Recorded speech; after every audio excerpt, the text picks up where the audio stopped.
सबसे पहले आप सबको मेरी प्यार भरी नमस्कार। एक बार ओशो जी ने कहा कि गौतम बुद्ध जी अपनी लाइफ में कभी भी बोर नहीं होते थे।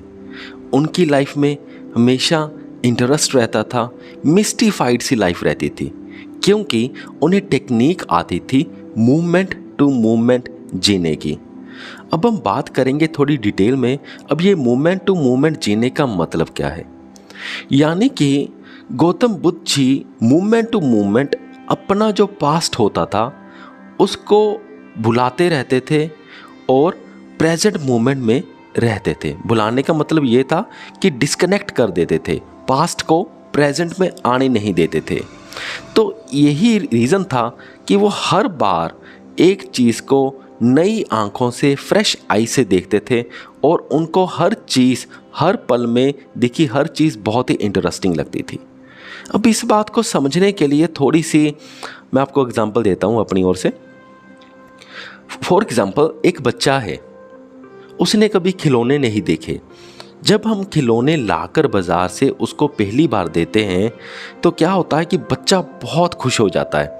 बच्चा कहता है भी मुझे तो मज़ा आ गया खिलौनों के साथ खेल के। उसका जो एक्सपीरियंस होता है वो थोड़ा सा बड़ा इंटरेस्टिंग होता है, यानी कि वो मिस्टिफाइड हो जाता है। खिलौने उसको बड़ी अच्छी चीज़ लगते हैं, उनको ऐसा लगता है कि मज़ा आ गया। तो सपोज करो अब वही बच्चा खिलौनों के साथ खेल खेल कर थोड़ा सा बड़ा हो गया। अब खिलौनों के साथ वो 100 तरह के खिलौनों के साथ अब वो खेल चुका है। तो अब क्या होगा, अब जब हम उसी बच्चे को दोबारा नए खिलौने ला कर देंगे तो तब उसे वो खिलौने इतने इंटरेस्टिंग लगेंगे नहीं। वो कहेगा कि नहीं, मज़ा नहीं आ रहा, अब तो कुछ और चाहिए। क्यों? क्योंकि वो पहले जब हमने उस बच्चे को खिलौने दिए थे तब उस बच्चे ने कभी भी खिलौनों का एक्सपीरियंस नहीं किया था। उसका फर्स्ट टाइम एक्सपीरियंस था, इसलिए बच्चे को खिलौने बहुत ही ज़्यादा अच्छे लगे। और जब बच्चा वो बड़ा हो गया तो तब जब हमने उसको खिलौने ला कर दिए तब वो उसका कम से कम 1015वां एक्सपीरियंस होगा, इसलिए तब उसे वो खिलौने अच्छे लगे नहीं। और इसी एग्जांपल में अगर अब मैं एक और ट्विस्ट ऐड करता हूँ कि सपोज करो कि बच्चा बड़ा हो गया, खिलौनों के साथ उसने बहुत बार खेल लिया, 1000 बार खेल लिया, और 1000 बार खेलने के बाद क्या हुआ कि जब हमने उसको 1000 और पहला नया खिलौना ला कर दिया तो हमने उस बच्चे की पुरानी स्मृति, पुरानी मेमोरी 1000 खिलौनों वाली डिलीट कर दी। यानी कि अब उसका माइंड फिर से फ्रेश हो गया। तो अगर तब हम उसे एक नया खिलौना देंगे तो फिर वो खिलौने के साथ बहुत अच्छा खेलेगा और फिर उसे बहुत ही ज़्यादा खिलौना वो इंटरेस्टिंग लगेगा, उसे फिर बहुत ज़्यादा मज़ा आएगा, लाइफ में इंटरेस्ट रहेगा, उसकी लाइफ मिस्टिफाइड हो जाएगी। तो ये थी पूरी एग्जाम्पल।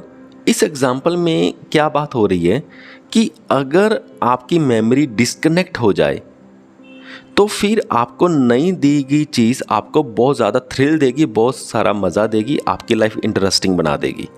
और अब आप ये सोचो कि अब आपकी मोमेंट टू मोमेंट जो पास्ट है वो डिस्कनेक्ट होता रहे, फिर यानी कि आपको हर चीज़ ही आपको बहुत ज़्यादा मिस्टिफाइड कर देगी, हर चीज़ ही आपकी लाइफ को इंटरेस्टिंग कर देगी। जैसे बचपन में आपने ये भी देखा होगा कि सपोज़ करो कि सनलाइट आ रही है, जब हम छोटे से बच्चे हैं और हमारे पास कोई येलो कलर का प्लास्टिक है या ग्रीन कलर का प्लास्टिक है या किसी भी कलर का, रेड कलर का प्लास्टिक है, तो हम बचपन में ऐसा करते होंगे, रेड कलर प्लास्टिक को ऐसे धूप में रख दिया और जो उसकी नीचे शेडो आ रही है वो भी रेड कलर की, उसको देखकर ही हम खुश हो रहे हैं। तो बचपन में थोड़ा बहुत मैं भी ऐसा करता था तो बड़ा मज़ा आता था। तो आपने भी, मुझे उम्मीद है कि कुछ लोगों ने तो ऐसा किया ही हुआ। तो यानी कि छोटी छोटी चीज़ों में थ्रिल आने लग जाता है, छोटी छोटी चीज़ें हमें खुश करने लग जाती हैं जब वो हमारा फर्स्ट एक्सपीरियंस होता है। और गौतम बुद्ध जी भी मोमेंट टू मोमेंट अपना लाइफ को, अपने पास्ट को ऐसे डिस्कनेक्ट करने की टेक्निक उनको आती थी, तो फिर छोटी मोटी चीज़ भी उनकी लाइफ को थ्रिल करती रहती थी। तो ये कहने का मेरा पूरा मतलब है कि ऐसा भी नहीं है। सच एक और पॉइंट मैं बता दूं आपको कि कई बार ऐसा लगता है कि moment to moment live disconnect करने का मतलब ये है कि अपनी मेमोरी को भूल जाओ।